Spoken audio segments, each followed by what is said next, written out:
Hello, Patriots. It's I, the Questioning Patriot, back again for another video. If you enjoy what I do, please hit the subscribe, the like. It helps me out a lot.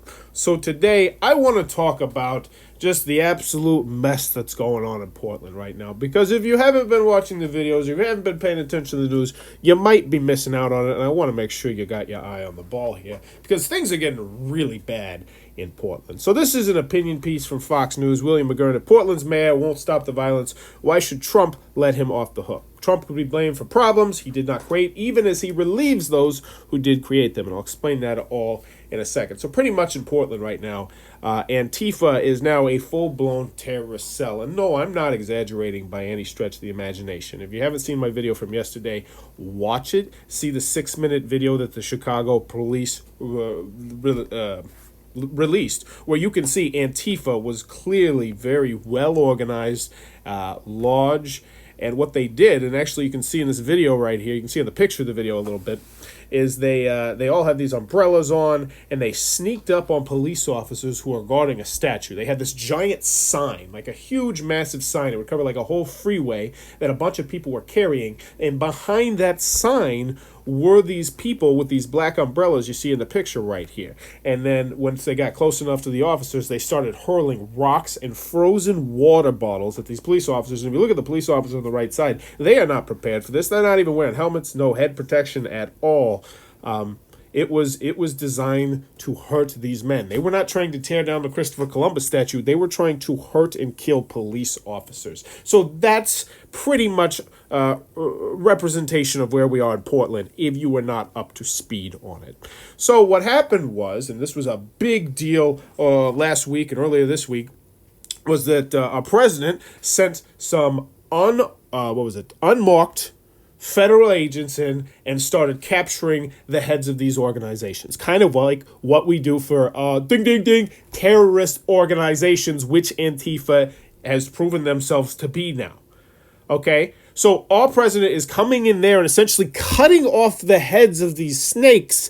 And then these mayors are coming back and complaining about it and saying, no, don't put your people in here. Let me handle this. We can handle this. Okay, well, here's the thing that you need to remember. Our president said, take back your city. Now, if you don't do it, I will. This was back in June. He gave them a warning. Right now, Donald Trump is the mom and the dad of the kids, and the kids are the mayors of their own room. It's like, you can run your room as long as you keep it clean. And then dad's like, all right, you got until next week and clean your room. If you don't clean your room, I'm going to come in there. And then, so the parents come in there. Donald Trump comes in there after the week and says, all right, let me see how the room looks. And the room is on freaking fire. Okay, that's what's happening right now in Portland. And we absolutely need to stop it. So hell yes, I do believe we should be sending in people to cut the heads off these freaking snakes we got right now in all these major cities, because this time it was water bottles. Okay? What about when it's guns? What about when it's grenades?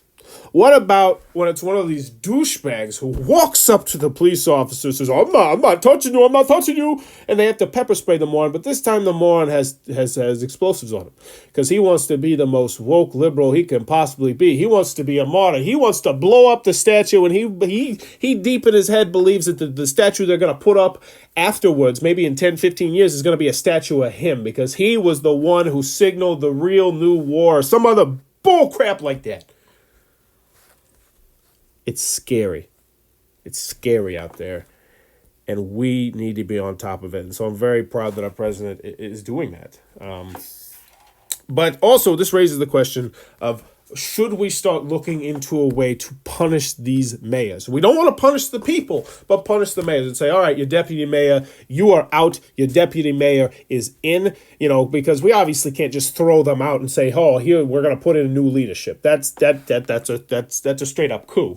But if we say, all right, you have clearly had your head jammed so far up your behind, your assistant hopefully will, you're going to be on probationary period. Maybe you got like 6 months or something like that. If you can't turn the things around, then we'll go to the next in the food chain, like we would do, just like we do for the president. I think we should look into a system just like that, where if Chicago gets so stinking bad, where people are getting murdered every single weekend by the dozens. By the dozens of people getting murdered. Kids, grandmas, grandpas, dads, mothers, everybody's getting murdered. And we need, as a country, if we're sharing all of our money, if everybody taxes from all over the place, why can't the people in Alaska say, you know what, I think we should, everyone should have a say, is what I'm saying in this. And I believe that if we as a country agree that a city is just absolute, like a poop show right now, we should be able to remove the leadership and go to the next in the food chain, for the good of the city, but also for the good of the country. But let me know. This is some radical stuff I'm throwing out here. I don't even know if it's something that's already in the books. Like, is there some crazy old clause from the 17th Amendment we can shoehorn this into? We'd have to get some lawyers on here. But let me know what you think down in the comments, and thank you for watching the video.